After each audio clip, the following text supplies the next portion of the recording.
And good evening. Welcome to a very, very special podcast. This evening, we're going to be discussing something a little bit different this evening.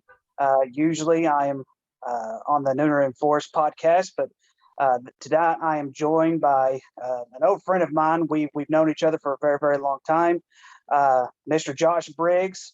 Welcome to the podcast. Is this your first ever podcast that you have done before? Podcast. I mean, if you want to classify it as a podcast, yeah, I've been on the radio discussing high school football before. There used to be an ESPN station here in town that we would do preseason, playoffs, regular season, things like that. But first official podcast, and I'm delighted to be here. So I appreciate it.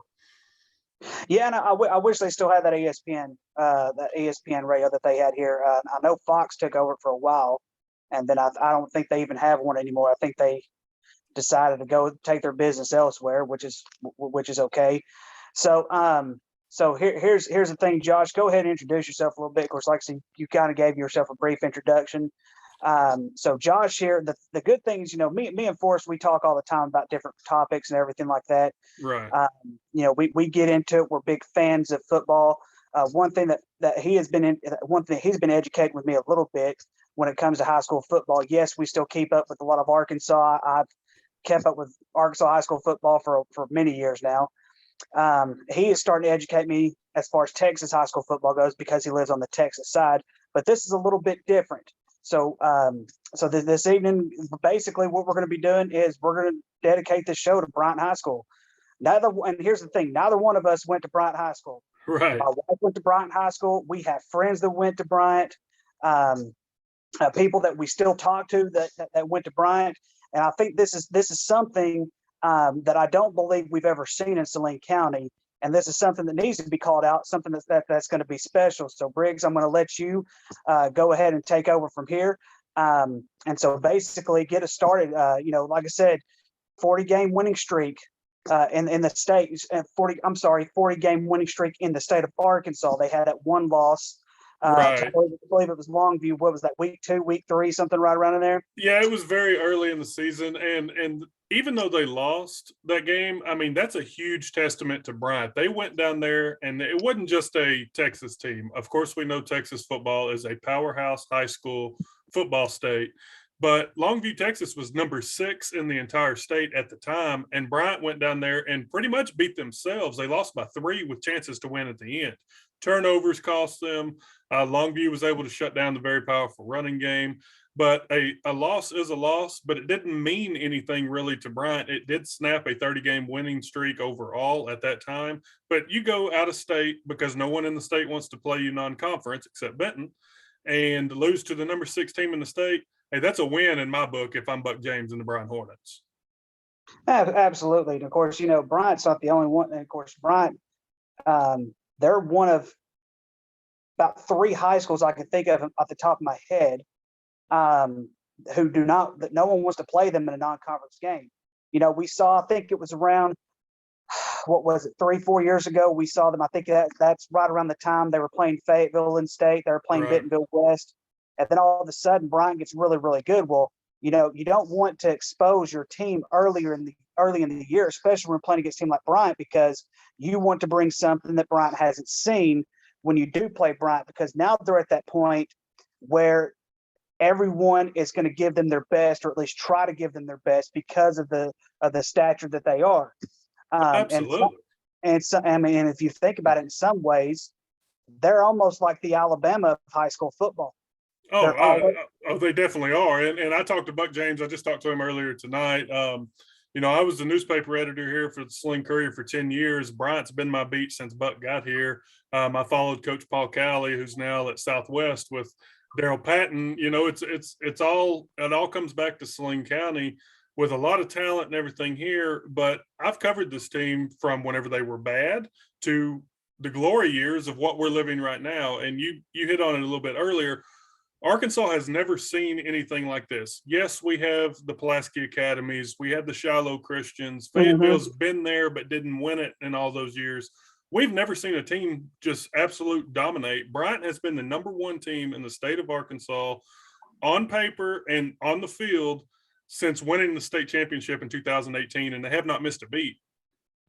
Yeah, and if one thing, I think one thing that kind of reminds me of this little era, I think the only other team I can actually compare this Bryant team to, the only other team that I put a question mark who was better, I'm talking about Bryant at their peak, because like I said, they're a little bit down in some areas this year, and there's a reason why, and we'll get to that later. But the only team I can think of is that '05 Springdale team that was even that's even been close enough. Right. If I'm not mistaken, I think that '05 Springdale team, didn't they only win 2 in a row? I don't think they won. I think they won back to back with Mitch Mustaine, but I mean, you got to look at that team. I would love to see maybe last year. Last year was probably the best Bryant team that they've had over this 4-year stretch. But I would have loved to be able to take last year's 2020 Bryant team and put it against that '05 Springdale team just to see what would happen. Because I mean, it may end 3-0. It may be a slobber knocker all the way out. We'll never know. But to me, and I grew up following that Springdale team, and we know what happened after there, where everybody went. I mean, Mustaine ended up going to the Hill and leading the Hogs to top rankings, in the nation. And Malzahn, and he has Benton ties too that no one ever wants to talk about. He was actually the Benton head coach for about 10 days until he left a note and said God told him to go elsewhere, and that's whenever he went up there. So it's with this Bryant team, it's just special. And that's what a lot of people I don't think get. You hit on it earlier. This is very special for us to be talking about a high school team, because everybody wants to talk about the Hogs. They're having a great season. Everybody wants to talk about the pros and what the Cowboys are doing or the Patriots are doing or whatever.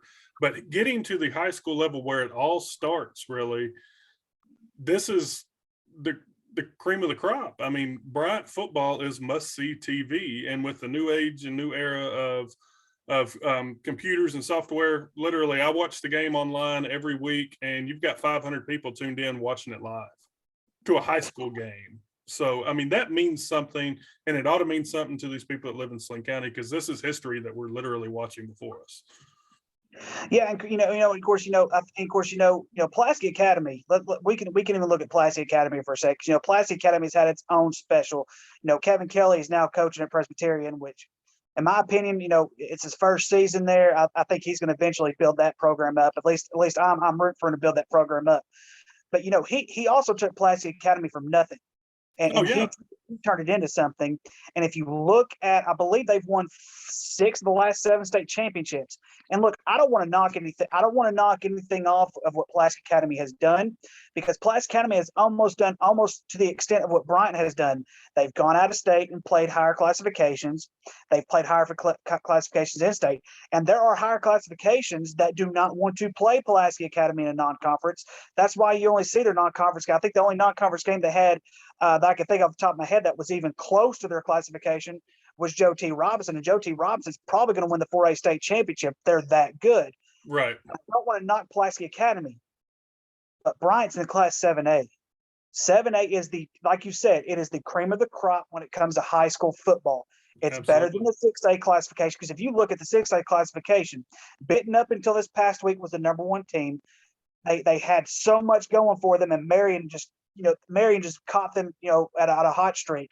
They just had this little hot streak going on, and all of a sudden, Benton was just caught by surprise and ended up losing. But when you have Benton that was the number 1 team in the entire state, Bryant massacred Benton at the beginning of the season. Bryant massacred Benton at the beginning of the season last year and the previous year before that. So, well, yeah, about the last 16 years, except for the 1 year that they had a tie that was 14-14.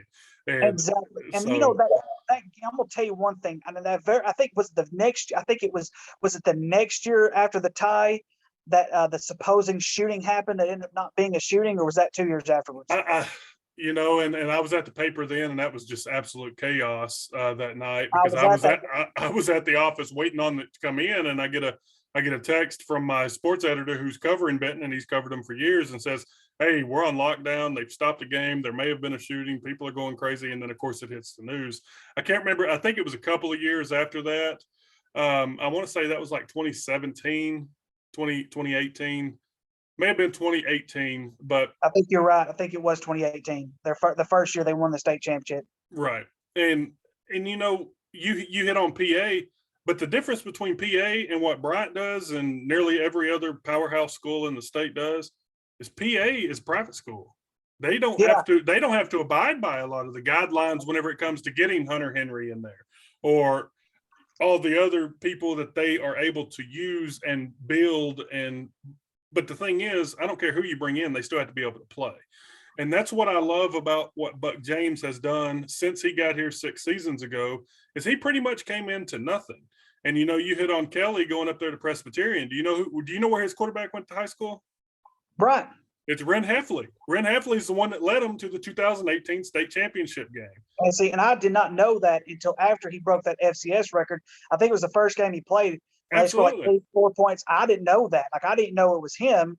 And then I think it was an old friend of mine that was telling me, yeah, that was the Bryant High School quarterback. He was the one that won the first state championship. Had no idea that he played for. I had no idea he played for him. And the thing about Ren Heffley, of course, he goes to Presbyterian, first game ever to play in a college, and as a starter in college. He walked on at Michigan after that 2018 season at Bryant, and he goes up there and throws 10 touchdowns. But I'll be straight honest with you, as the beat reporter for Bryant in 2018, Ren Heffley was the second best quarterback on Bryant's football team. And then Ledbetter was pretty good. Absolutely. We got to watch what Ledbetter did. And, we could sit here and talk for 2 hours on the records that they've broken last year with Hayden Schrader. But with Ledbetter, you got to look at what this guy did in his career. And he only played 2 quarters of football every game until the state championship game throughout his career. And he never lost a game in high school or in junior high. So That's this kid, impressive. He's a born winner. But think about the records that he did break, the all-time passing records. He owns every single one of them. A lot of in-game records, owns them too. And he did it in 2 quarters of football. We're talking 24 minutes. And you've got most quarterbacks that have to play 4 quarters and hope to win a 54-51 shootout at the end of the night.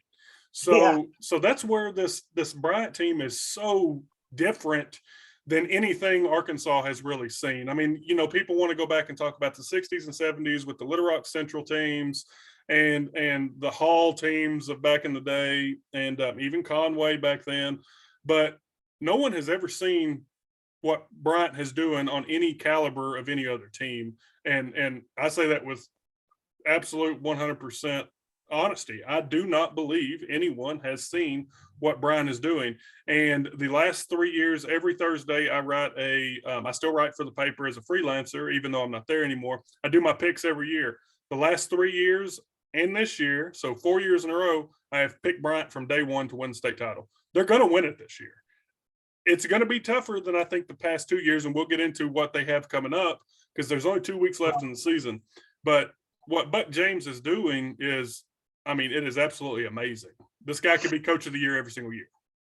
Well, you look at you, but you even talk about it before, because one of the things you've wanted to talk about was, how is Bryant why is Bryant continuing to win? How are they doing this? And you pretty much touch upon it. It's the culture. He has built a totally different culture. He has built this winning attitude of this is the way it's going to be. And you're either gonna buy this program, buy these rules, buy this way, or you're not gonna play football at all. And I'm telling you, he will do it with anybody. Briggs, they had 7 returning starters this year, 2 of them defensively. 1 defensively. They've only got 1 on defense. 10 players on, and I can't even tell you who the returning starter is on defense. That's how many they don't have coming back. Okay, that's right. Okay. And that's what's amazing. And I talked to Buck earlier today, and I asked him, I said, Coach, we've talked from the beginning of the season. The biggest question mark for your team was not, will you win another state title? We weren't even thinking state title after last year. Mm-hmm. It was, how is that defense? How are you going to rebuild? Because this isn't his first rebuilding year. He had to rebuild in 2019. He had to rebuild the defense because he graduated them all. 2018 was a totally new squad. He had to build that defense. And last year, he had the same defensive core and safeties and corners and defensive line that he had that whenever he won it 2019. This year, it's totally different. And Brandon Jones is the MVP of the defense on that side, and he may be the returning starter. But I mean, I jotted down some stats before we got on here. This kid's got 71 tackles, solo tackles this year.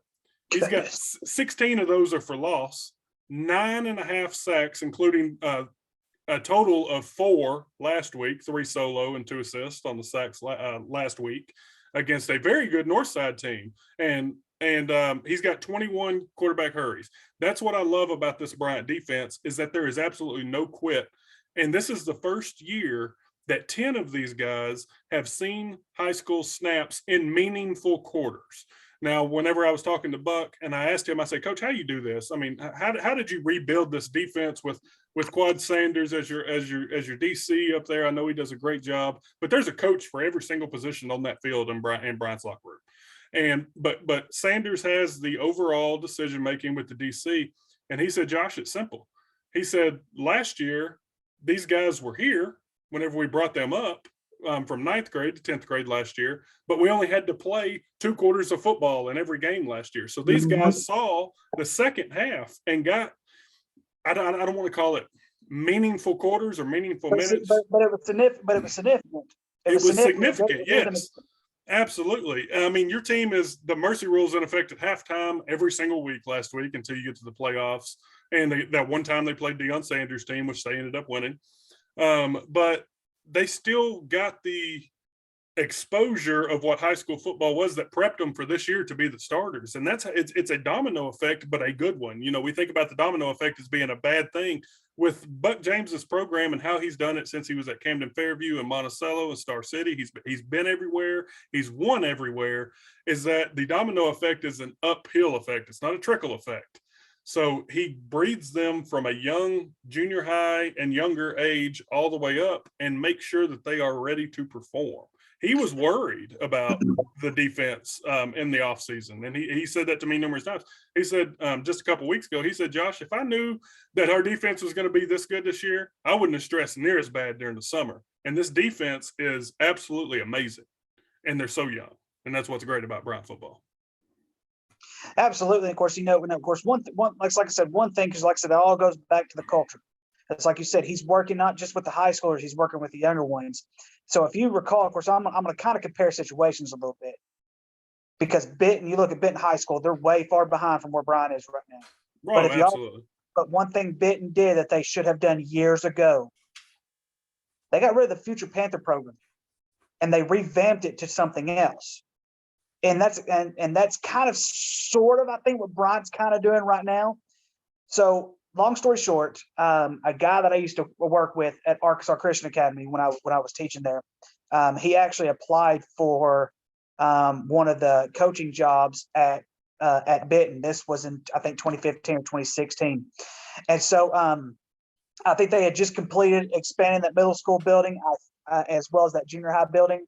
And so basically, when he did his interview, they said, look, you're going to have to coach 2 sports, which his was going to be, I think his was going to be football. And I'm wanting to say basketball as well. Don't hold me to that, but I definitely know football. And one of the things they told him was in 7th grade, they're going to give you a playbook. And you were expected to teach these kids, not the entire playbook, but certain plays that's going to start developing them. So that way, when they get to high school, because, you have the 7th grade, you have 8th grade, and you have 9th grade. That way, by the time they're in high school, they already know what the playbook looks like. They already know what the strategies are.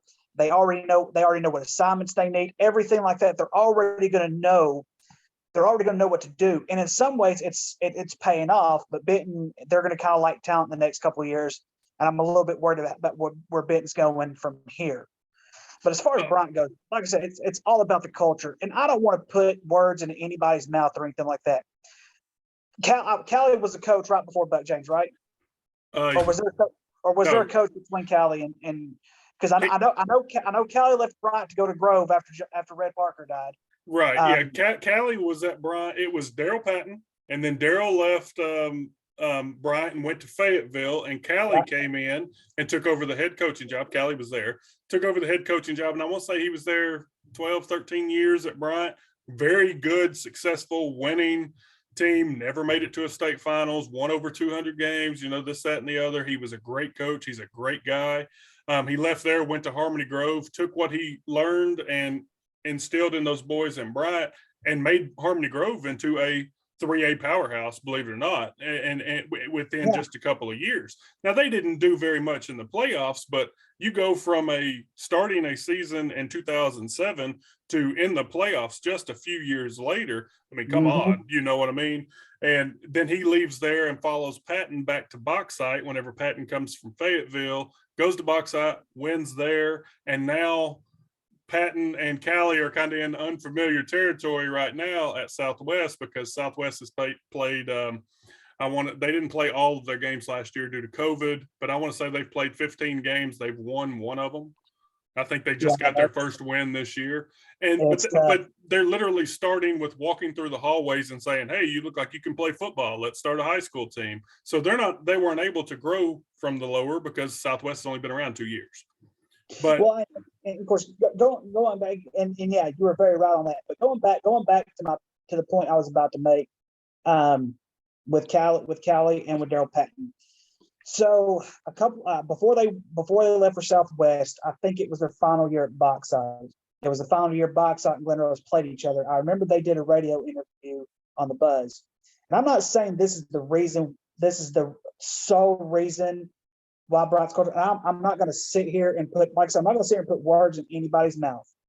But one of the things they pointed out was the biggest difference between coaching somewhere like in a 7A school and then doing a 3A, 4A school. Of course, Bauxite's in 4A, and now Harmony Grove's now in 4A. But they said the biggest issues as far as the biggest difference between 7A and 4A is 7A is more of the business type. It's more of these parents coming up saying, where's my kid going to go to college? Is my kid getting scholarship offers? You know, things like that. There's so much business that's added to it. And like I said, I'm not putting words in anybody's mouth because I don't know if this is the 100% reason. But I really believe Callie kind of got a little tired of the politicking and kind of got tired of being part of being somewhere like at Bryant where there is a lot, because there's always been attention with football at Bryant, always been attention.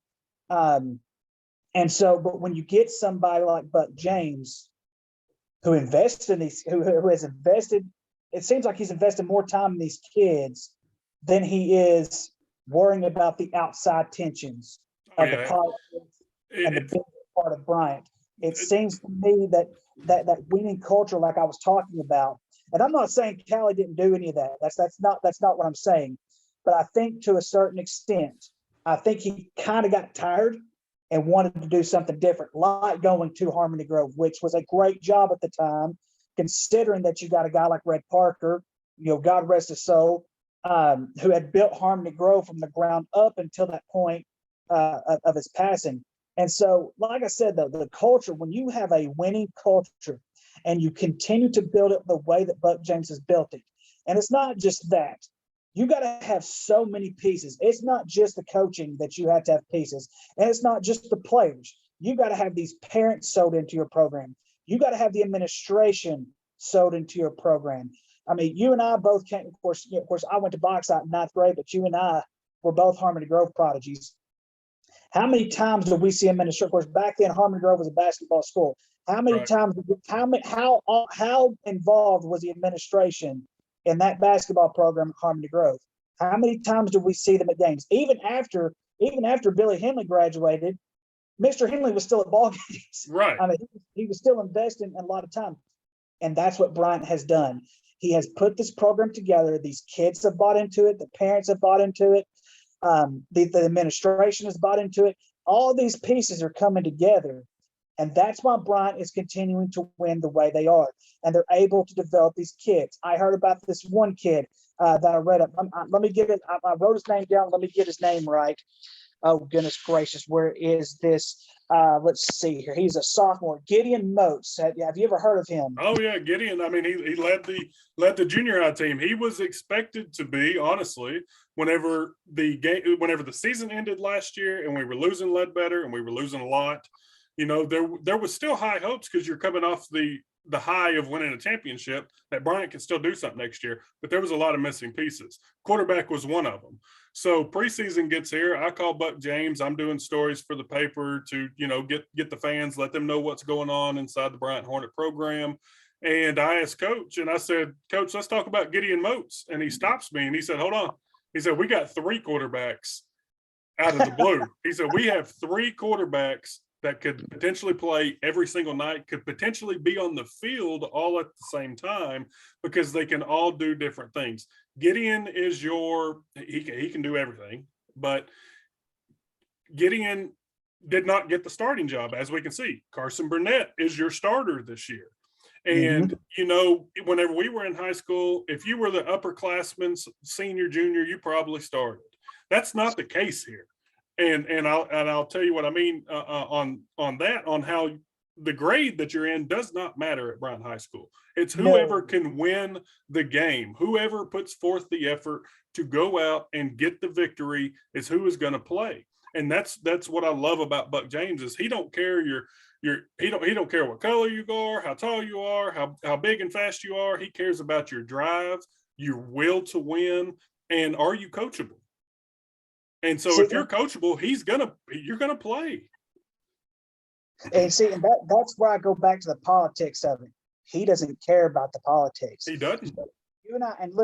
You and I were a part of a great group, and I wish, and I haven't told anybody this, but I almost moved back to Harmony Grove my junior year because I wanted to win it. I wanted to play with you guys one more. I wanted to play with you guys 2 more years. And I know you didn't come back until I think, you came back your senior year, I believe. Senior year, yeah. When you came back, I wanted to win a state championship with you guys so badly. I almost came back my junior year. Because I really thought we had pieces at that time. And of course, a lot of things happened before junior year, and that's why I didn't come back. Right. But a lot of things happened during it was our junior year season because we didn't have many players that were playing at the time, and then of course Torres was leaving to go to Benton at that point, and then it just seemed like the entire group broke up and they were about to start over again and everything like that.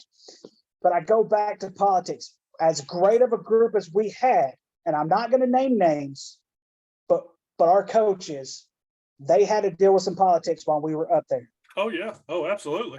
That's one of the big, even in small towns and big towns, it doesn't matter where you go. And the fact that Buck James is putting his foot down and saying, no, I don't care what your name is. I don't care how much money your parents may or may not give to the school. I don't care.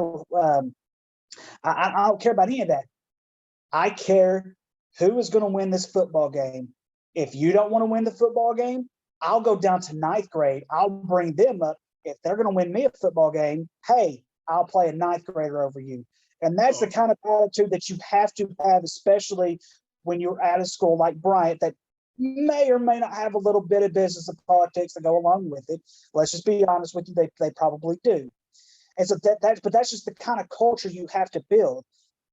And he's winning. Yeah, and that's the most important thing. He's winning. His kids are graduating. They are not failing in school and just focusing on football. They are top of the classes. And he makes sure because time is devoted. Yes, you have time to devote to football. You have time to devote to Friday night and to family, but you have time to devote to the classroom as well. And he makes sure if you're not passing in the classroom, you're not playing on Friday night. I can guarantee you that. He's told me that. But you go back to how Buck James does not care about the politics. He does not let it bother him. He does not want to hear it. He is an old school country boy coach who came to Bryant and said, give me the keys to this program. I'm going to lead y'all to greatness. So whenever you said that, you don't go to a car lot and buy a car and someone come with you to drive it.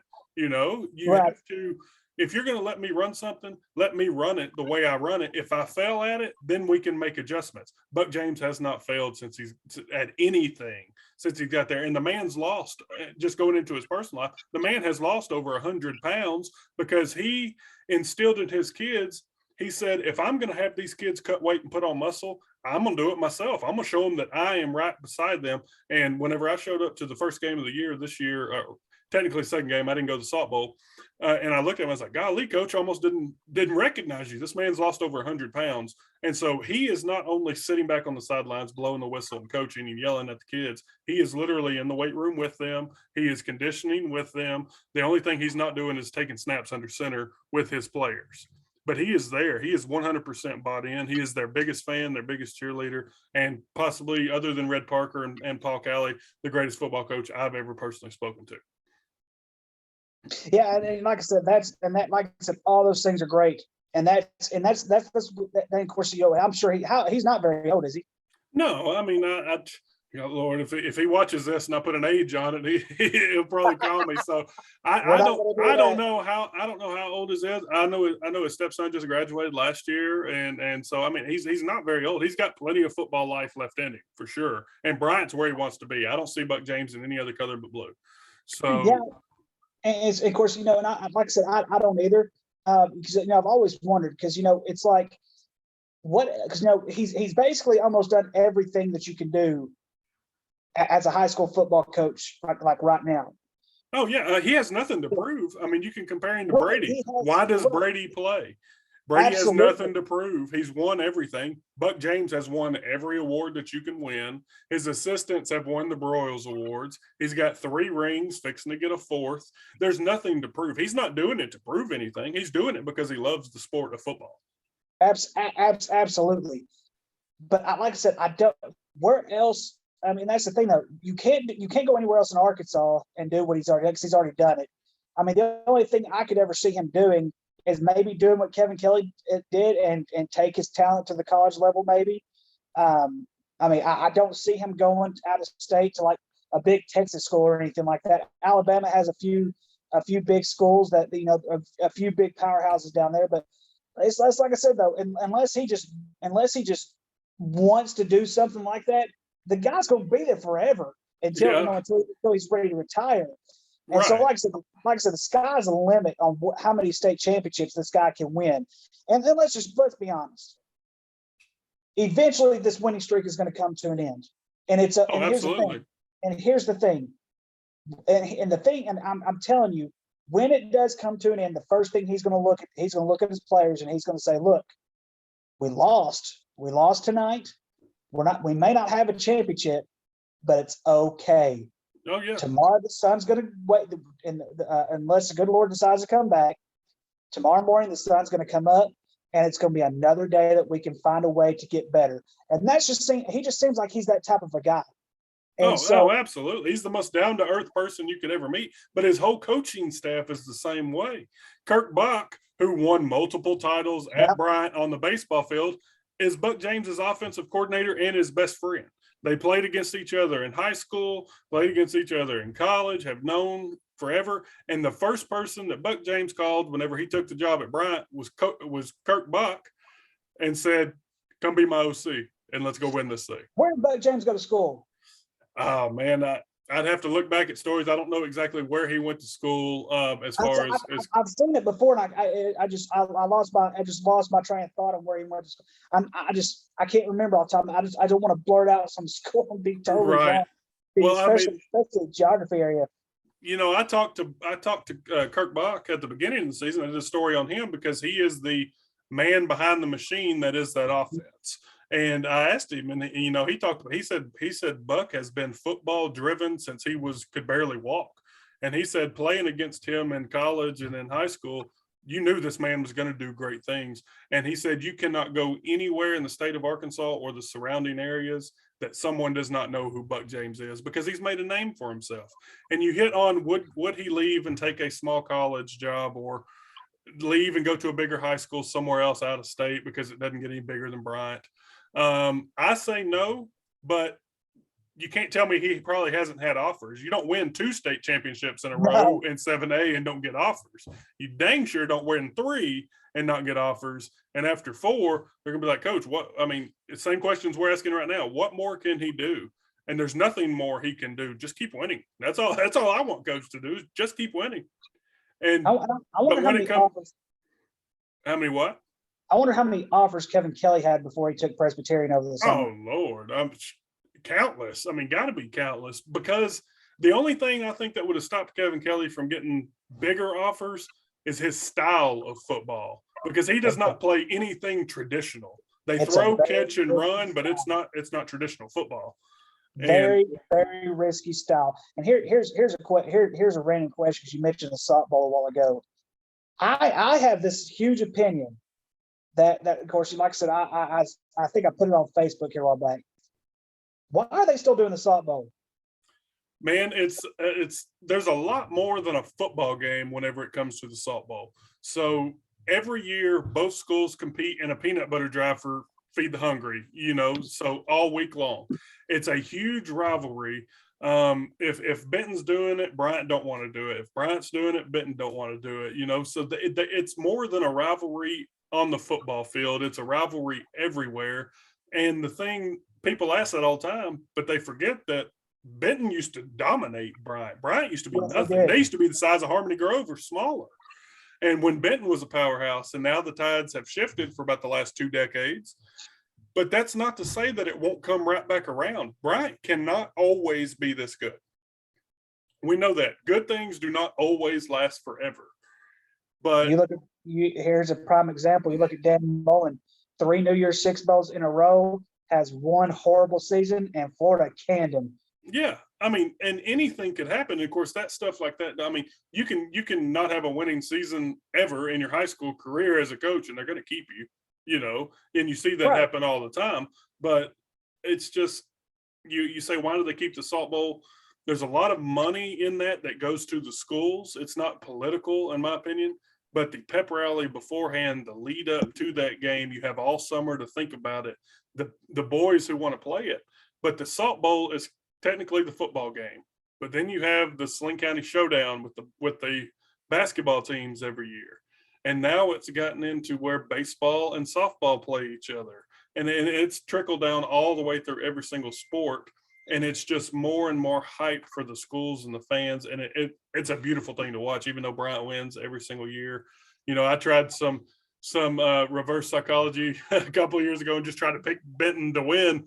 And they end up tying. So, I mean, it was kind of a win for me. I picked Benton to win the year that Casey Mertens was the quarterback, and they tied 14-14. That was Benton's probably best group of boys that they had there that were all on the same page.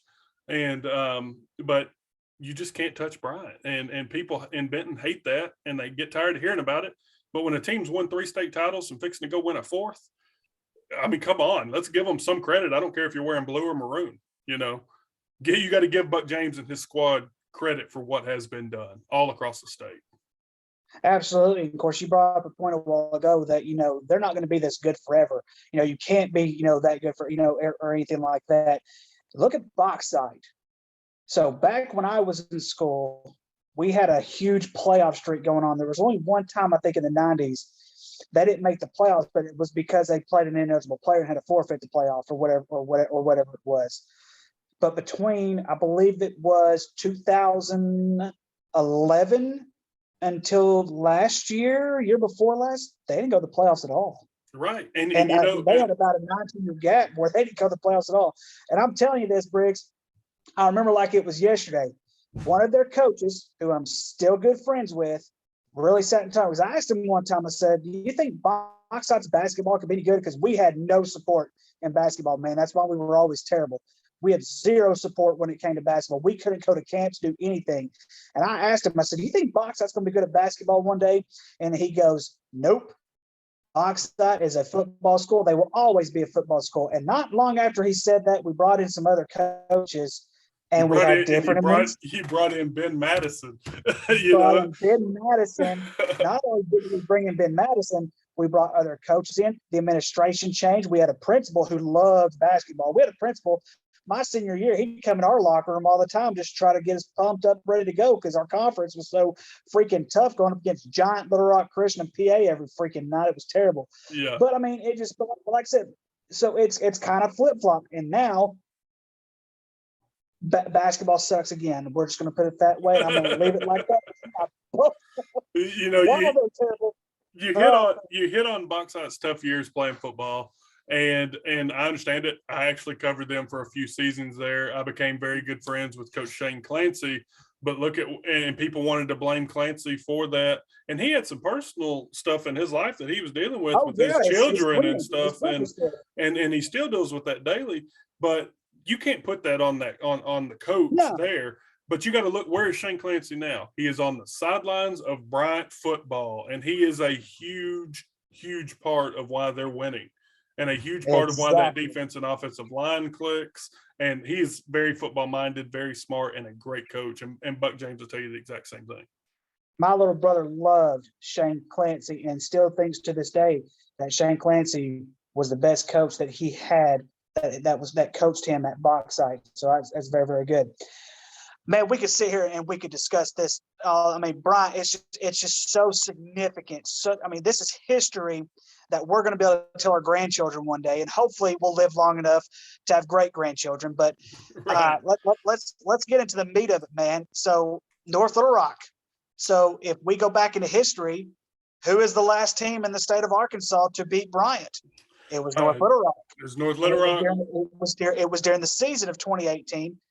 And then after that, Bryant has not lost an in-state game since then. They lost it, like I said, they lost that one game to Longview. What's significant to me about this entire situation, this senior class has only lost one football game. They were undefeated their sophomore year. They were undefeated their junior year. They got that one loss to Longview. So then they still have a chance to to extend this history. So here's the thing, Briggs. I know you're picking Bryant to win. I'm picking Bryant to win, but we also have to be objective here. Because that's the great thing about being a sports fan. And I'm a huge, Razorback fan. I don't pick the Razorbacks to win every single game. That would be stupid on my part if I did. So here's the thing. Now I'm picking Bryant to win. My final score, 27-7. I believe that was a state championship game. Was it?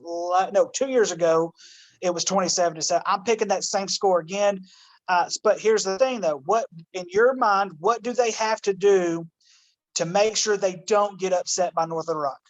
And that's the thing. What do they have to do? That was my first question tonight. Whenever I talked to Buck, I said, Coach, you're 3 weeks removed from the last time you played this team. This is the 8th time you've played them in 4 years, the 11th time you've played them in 6 years, and that's unheard of too in high school football, because you usually play one team once.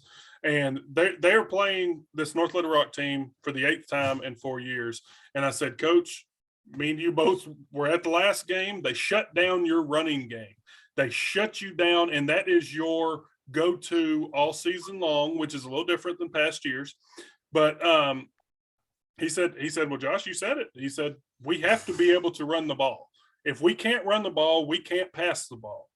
And one thing that's significant about that week 9 game this year, Bryant won 24-12. It was not beautiful. They did have a couple of turnovers, but Chris Ganaway was not 100%. I don't care what any coach on that staff says. He was not 100%. He got injured somewhat in the Cabot blowout, and he didn't take that many snaps in that game against North Little Rock. So the running game being full-fledged healthy, with Chris Ganaway leading it, James Martin coming in and back up and getting crucial yardage, is huge for this Bryant football team. If they cannot run the football on Friday night, they can still win. It just will not be as pretty as if they can run the football. Because not only does North Little Rock now have to look out for a healthy Chris Ganaway and James Martin running the ball, is you got to watch for Carson Burnett pulling that ball back on the play action and going around the outside or straight up the middle. Because Carson Burnett, the quarterback, is the second leading rusher on this team. Chris Ganaway, of course, is the first, just shy of 1,000 yards on the season. But Burnett has 113 keeps as a quarterback for 497 yards and 8 touchdowns as the quarterback. And like I said, Ganaway's got 11 touchdowns, 135 touches, not much more than his quarterback has.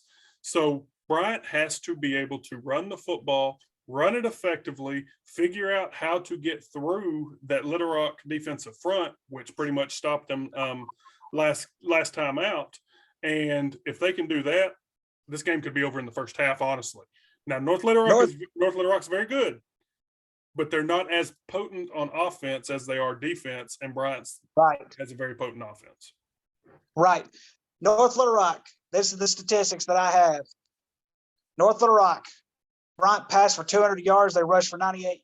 They passed for 200. They rushed for 98. According to this that I did my research on, there's only one other team that did not break 100 yards rushing on, and that was Longview. and Longview beat them by 3 points. So I mean, you basically put the nail right there. That's the nail in the coffin. They could probably get 150, 160 and still win the football game, especially like you said, especially their passing game is doing pretty well. But Briggs, there's one interesting note that I've noticed doing research with this Bryant team. Now I've been able to watch some of the games that have been broadcast and everything like that, but there's one thing I noticed. They turned the ball over a little bit. And the last time they played North Little Rock, the reason they won the game, their running game got shut down, but they won the game because they didn't turn the ball over and they forced 2 turnovers against North Little Rock. So I mean, and that's like I said, it's that simple. North Little Rock, like you said, North Little Rock's a running team. They've been a running team for as long as I can remember. I mean, they're that's just what their bread and butter is. Their bread and butter is just like any other usual football team. Run the football effectively, stop the run effectively, and don't turn the ball over. Unfortunately, in that case, North Little Rock turned the ball over. But North Little Rock, they don't score. It seems like they don't score. I mean, they'll score against some of the teams that they're supposed to score against. But you look at some of their other scores, I think they only scored what? I think, let me go back and look at their schedule real quick. While I've got it, while I had it pulled up just a while ago, where did it go? Here it is right here, North Little Rock. I literally had this thing pulled up a while ago. North Little Rock, 14 points against Fayetteville in week 2. And I'm talking about big teams. I'm talking about them, the small teams that they're supposed to score on. Conway, they only scored 10 against Conway. Conway gives up more defensively than what Little Rock does. Right. So I mean, you just look at this. Yeah, 28. They scored 20 against Northside, which, like I said, that's not really huge, insignificant or anything like that. 24 against Bentonville. So they're not a high powering scoring offense. Bryant averages 41 points a game, maybe a little bit more than that. And defensively, they only give up 12. And you mentioned that rebuild year back, I believe, what was it, 2019? You said they had to rebuild their defense. Yep.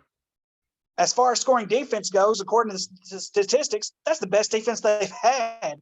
And the defense they have now is the second best defense that they've had in this 4-year period. No, I agree. So it's like I said. It's like I said, it's like you've said and I said it. They've got to run the football effectively. I think if they hit that 150 mark, they're going to be in very, very good shape as long as they take care of the football. Because like I said, they'll be able to pass on that North Little Rock defense. That North Little Rock defense, like I said, they're very good at shutting down the run. They should be able to open up those passing a little bit. And that offensive line, it's an experienced offensive line. They've got seniors up there. They've got to be able to open up that They've got to be open. They got to be able to open up that defense in North Little Rock, and they're going to be just fine. And usually you don't see when it comes to rematches, especially in conference, you usually don't see the game that you saw earlier in the season. If you look at it, the running game, they scored 24 points. They didn't even get 100 yards. 50 more yards, you're talking at least another touchdown, if not another 10 points, just right there. Right. No. I mean, you hit. That's exactly what I would have said. Exactly how you described it there. North Little Rock just had a night that night, and Buck James described the North Little Rock team going into that game as the Longview team, as very similar as far as defense. Bryant had 9 rushes for loss in that North Little Rock win earlier. 14 other rushes on the night went for 3 yards or less. There was virtually no running game. You can run all night and get 100 yards. A bad team gets 100 yards rushing in a night. Yeah. But the factor is Chris Ganaway. I'm telling you, Chris Ganaway did not see but just a few snaps that night. He is their speed back. He is also their power back. He is healthy this Friday night. If he is healthy the entire game, you're going to hit 150. You're going to hit possibly 200 because he can get through holes that other running backs can't. He can go around the outside, and he's very effective in the passing game as well. So, but running the football first and foremost, first and second down are running downs, unless North Little Rock just lines up in a weird formation that you think you got one-on-one. And that's another thing. The running game's there, then that passing game really opens up. So, on our topics there, I've got MVPs to this point, and my number one MVP is not a junior. It is not a senior. It is a sophomore wide receiver that came in this year and just Mhm. simply wants to win. Mytorian Singleton is Oh a my goodness, the monster. dude's a beast. But against North Little Rock, he led the team in receiving yards with 91 receiving yards. He led the team in rushing. A sophomore wide receiver led the team in rushing with 66 yards. So that's how bad the rushing was that night, that you turn to a sophomore wide receiver on a swing route and he gets you yards. But he runs amazing routes. He gets open. He seems to be he's one of the main factors that they ended up beating Conway the following week in week 10. They did not lead in that game until 24 seconds left and came away with a victory whenever Carson Burnett gets away from the defense in the pocket and finds somehow Mytorian Singleton in the end zone wide open, and they win.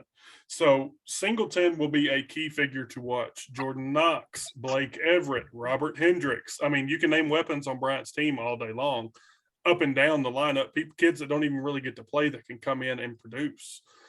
So Bryant's going to be just fine. They're going to win.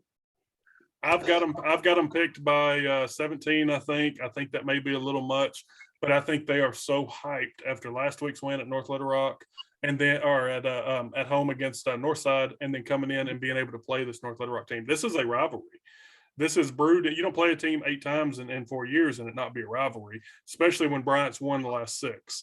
So this is going to be a huge game to watch. Anybody that can tune in on Friday night after Thanksgiving, grab you a plate of leftovers. It's www.bryantschools.org/live stream. Watch this game. You will enjoy it. And Bryant's going to come away with the victory, in my opinion. And I believe they go on to the finals to meet Conway again. That's what I'm hoping for. That would be a dream season right there, to see a rematch with Conway. Now, one thing you didn't hit on with North Little Rock, you hit on the score, but was how they beat Bentonville last week. Bentonville's number 3 team in the state. They were supposed to win or possibly be playing Bryant this week. They're not. North Little Rock held true, moved the ball down the field with less than a minute to go, starting at their own 20, and ended up beating a very good Bentonville team on the road. So they have a lot of momentum. Bryant's coming off a blowout. There's not a lot of momentum there. North Little Rock's coming off a 3-point win or a 2-point win or whatever it was over a team that they shouldn't have beat. It's going to be very interesting to see how that first half plays. If Bryant can get on top early, they'll be on top at the end. If they fall behind, turn the ball over. Carson Burnett threw 3 interceptions last week. They had 4 turnovers against Conway in week 10 that almost cost them the game. Turnovers is key, like you said. But I think Bryant has the edge. They're the number 1 team. They're the best team in Arkansas. I think they win. It could be close. It could be a blowout. It's not a coin flip, though. So I think Bryant gets the victory and goes on to the finals, and we'll see him at War Memorial next in 2 weeks. Yeah, and of course, like you touched upon it. But one thing Bryant has not done a very good job of this year is stopping the run. That's one of the biggest keys. They've got to readjust, and they've got to be able to stop the run. You can't give up 200 yards a game and expect to win a state championship that way. No, I agree. And like I said, I think they'll make those adjustments. Like I said, especially when you play a team the first time, you're seeing what they are the first time, and then you're able to watch the film. You're able to, hit every cue, hit everything. These 2 teams know each other so well. It wouldn't surprise me if it's a very close game, like you said, a 17-point game. Bryant may not pull away for the second half. We don't know. But like I said, I hope Bryant really just jumps out and just beats the dog out of them. So that way, we got Conway next week, because Conway in a lot of ways, Briggs, and I think you'll agree with me on this. There's something to avenge there, even though they came back and won that game. There's something to avenge there because that is the only team that has held that kind of a lead for most of the game. That's a game they should have lost, and they ended up winning the game. I mean, like so much passion. And so there's something to avenge there. They got to prove we're still the Bryant Hornets. We're still the number 1 team in the state. If you're going to beat us, you're going to have to beat us at our best, not at our worst, because that was so terrible. I'm watching that game and I'm like, oh my gosh, how is Conway getting wide open? It's almost like they decided not to even show that night. Oh yeah, it was scary, and I was sitting there watching it, and I told my wife who was sitting next to me, I said, "Bryant's going to lose this game. I mean, it's 21-3, 20-3. What are you going into the Yeah, second yeah, half? What do you expect?" And then Bryant comes out, gets things together. That's the thing. Bryant proved a lot in that game that it does not matter if you're up 3 touchdowns on them at the half, although it's not happened in the last 4 years. right. But it does not matter what that score is at halftime because it's a new ball game whenever the lights come back on after halftime. And Bryant proved that, gained their composure, started making just Conway had a chance to win it with 24 seconds left, and they rushed the quarterback, and the quarterback's 0 for 4 and turned over on downs, and game's over. And but you hit on how teams have been able to really run on Bryant this year. And I wouldn't say they've been able to just trounce on them, but Fort Smith Northside has possibly the 2 best running backs in the state, 2 of them anyway.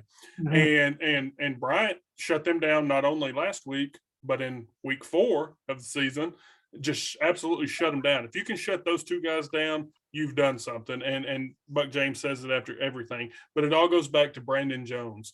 Running backs are not running around the outside or trying to get away. They're going up the middle. They're trying to get I think I said quarterbacks. I meant running backs are going up the middle, trying to get that 3, 4, 5 yards on average. Because one more play, you got a first down if you can do it. Brandon Jones is holding it down in the middle and on the outside. You are not getting away from this man. And if the quarterback does not throw that ball relatively quickly, he's on the turf, and he has proved that with 9.5 sacks already this season. And so that defense is learning. That defensive line is very young. That whole defense is young, but that defensive line is learning. And now they've got 11 games under their belt and can see the light at the end of the tunnel that a title is within grasp. They're going to come out and play. I mean, this may be the best defensive performance that we've seen from Bryant this year. And what a way to prove it as to do it against North Little Rock. But I agree with you too. There is still, even with a win, there is still some revenge there come next week. Under the lights at War Memorial, it's a 6:30 game. If Conway makes it, Conway still got to get through Fayetteville. We can't forget that. And Fayetteville beat them in week 1. Yeah, so I mean, and now Conway's a lot better than they were in week 1. Yes, they are. But Conway still got to get through it. I think they do. I want to see a 1-2 matchup. I want to see a 7A Central matchup again for the 4th year in a row. And I want to see that game under the lights at War Memorial. And I think everybody in the state should want to see that game just because of how week 10 went. And Yeah.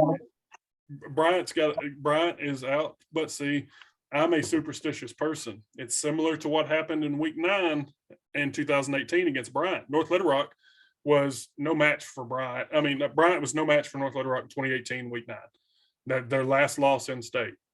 But give it 4 weeks, get back to the finals, and then it's a total flip, 27-7. And Bryant's victorious, and they totally shut down North Little Rock. I'm hoping that doesn't happen in the finals next week. I don't think it will. But if it's Conway, you're looking for an absolute amazing football game. And I will say this much, because like I said, I keep up with a lot of high school. I've kept up with high school football basically ever since I went to Bauxite. Because before Bauxite, I liked football, but I didn't have that love. I didn't have that passion for it until I went to Bauxite, and I started realizing. And I wish I would have played. I never played or anything like that because I was more of a basketball guy. I had way more love for basketball. But I've kept up with it over the years. And at the very beginning of the season, I was a little skeptical of saying, you know what, Bryant could do this again. Talked to some friends of mine, Philip Porche. Philip Porche still follows Bryant like it's bread and butter. Yeah. And he told me he really believed that they were going to, win a 4th in a row. But I did say this at the very beginning of the season. The only teams that had a shot to beat Bryant this year, one of them got beat last week. I thought Bentonville was going to come back to normal because they really, like last year, they had a very, very good offense. And then somebody finally just kept up. I think who was it that beat them in the first? I can't remember who it was that beat them in the first round. It's on the tip of my tongue. But they didn't come close last year. So I thought Bentonville was going to come back down to earth and be the Bentonville that I'm used to seeing them play. The other one was Conway. Because Conway, like I said, I figured that offense is explosive. They're very, very good offensively. Defensively, they've got a lot of gaps, which, like I said, could make it a high-scoring game. If you remember last year, week 10, it was a 70-33 shootout, and it seemed like. And it seemed like that was the only game Bryant really could not put away right at the, because like I said, we're used to seeing them at Mercy Rule at halftime. And that it seemed like that was really the only game they couldn't put away until the state championship game, obviously, with North Little Rock last year. And all props to North Little Rock. They had a very good game plan last year. They literally held the ball for 90% of the game, it seemed. But like I said, Conway, they're the only team I think that has a chance to beat them. Fayetteville, to me, just does not have the size or depth to go up against Bryant. No, I don't want to see a blowout for a state championship game, but I'm going to go ahead and say this much. It's all about matchups. You know this. It's all about the matchups. And I'm telling you right now, if Fayetteville plays Bryant next week for a state championship, it's going to be a blowout. absolutely. I don't think it's going to be close. And so, but like I said, anybody can win on any given night. But we're going to find out. We're going to find out very, very soon. And I hope everybody tunes in. I plan on going to the game this Friday night. I don't care how cold it is outside. I plan on going to the game Friday night. Hopefully enjoy the Friday night lights. I know it's supposed to rain. It's supposed to rain tonight, tomorrow during Thanksgiving. And of course, it gets real cold Friday night. But like I said, I'm looking forward to this. Like I said, this is history in the making. This, like I said, this is something we're going to be able to tell our grandkids one day. One of these days, our grandkids are going to come up. They're going to be like, "Oh yeah, let me tell you how good this team is. Let me tell you about the Bryant Hornets." Yeah. Where they were right before 2020 and then after 2020. And let's see where they are then. Because like I said, 4 in a row is going to be tough. And then guess what? They get 4 in a row. Let's make it 5. Well, think about it. Think about it though. If they win this year, and I say if very gingerly because I believe they're going to win. Mm-hmm. I don't think there's a team in the state that can beat them except Conway, and they'll play them close. But if they win 4, that entire defense comes back. Yep. That entire offense, except for the line, comes back, and except for Carson Burnett. And I believe, let me double check that. I've got the roster right here. Yeah, Carson is a senior, but you're looking at Ganaway, who's a junior. You're looking at Moats, who is I want to say he's a sophomore this year. He is, and then Tyler Penny will probably be your starter next year, who is a junior. I mean, come on. Well, I mean, how do teams around the state prepare for a team that doesn't lose anybody? It seems like, I mean, they graduate 20, they got 24 seniors this year. And whenever they suit up and play next year, you'll think those same 24 are still there. I mean, it's unbelievable. I cover the signings every year whenever these kids go off to college. The signing classes for Bryant are so big, they have to do 2 a year. 2. Not everybody gets to sign on National Signing Day because there's just too many of them. And last year, of course, during COVID, they were so spread out. They were all over the place inside their training facility there. And that's just a beautiful thing to see. And these kids aren't going to just Henderson State or UAM or Tech. These kids are going to Memphis, Arkansas Tech, Arkansas State. I mean, they're Michigan. These kids are getting big time offers. Let's say, according to what I read up, Austin Ledbetter's playing baseball for the Razorbacks. I've been told he's a better baseball player than his football, and that's scary. Scary. In my opinion, and Buck James will tell you, Kirk Bach will tell you, and Quad Sanders will tell you, in the history of Arkansas football, no one stacks up to Ledbetter for what he did on the field, only playing a half of football his entire football career. Did not get one offer to play college football, not one from anywhere. And really? Yes, he did not get one offer to play college football. Now, with that said, the reason could be is he committed to Arkansas to play baseball as a 10th grader. Right. So why are you going to waste recruiting time to try to get a quarterback that's going to go play baseball for the Hogs, at the greatest the greatest program in the nation? Why waste your recruiting time to try to get him to come play football whenever he's going to make more money playing baseball whenever he gets to the pro level? It's not near as dangerous. He is not SEC football material. He's not big enough. That's one thing that people don't understand. Well, this kid's so great. He rushed for 2,500 yards and 40 touchdowns. Why isn't he on the hill? He's not SEC material.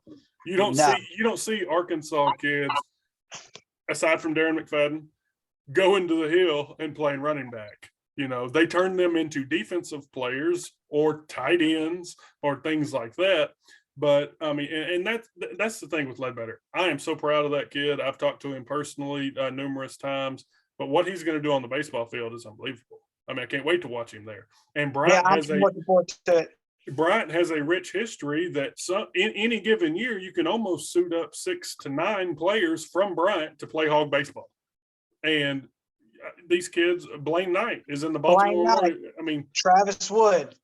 I mean, come on. It's ridiculous what they're able to do. Gatorade Players of the Year, multiple state titles. I mean, Bryant sports is, and we haven't even talked about the girl sports, softball, soccer, basketball. I mean, you could go on. We could sit here and talk till we're blue in the face for hours about Bryant sports.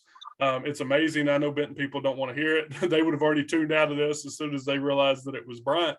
But the fact of the matter is, you have to give praise where praise is due, and it's definitely due for Big Blue and Bryant up there, and what that entire school is doing, from administration up from superintendent down to janitor. It does not matter. Everyone is bought in. Everybody is hashtag 212. And whatever that means, it's the bowling point of something, but that is the football's motto, is hashtag 212.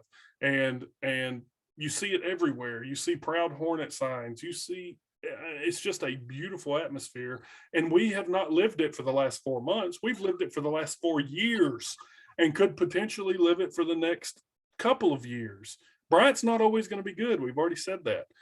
Forget what's going to happen in the future. They're going to have up and down years, just like everybody else does. Yeah, but forget about the future. Live in the now. Live in the present, and see what this team and this program is doing while you have it. Because when it's gone, it's gone. And so this is a very special time for football fans galore. Everybody wants to play after Thanksgiving. Bryant's had the opportunity to do that. They've been to 6 semifinals in a row. But James has only been here 6 years. What does it tell you? He brought a winning spirit in from day one. Exactly. So, and I want to kind of touch up on just one little thing before we get off here. 25 years ago, what was Bryant? Nothing but woods. Yeah, I mean, nothing but woods, everything like that. And this is why Bryant is supreme right now over Benton. It's because they got people in there.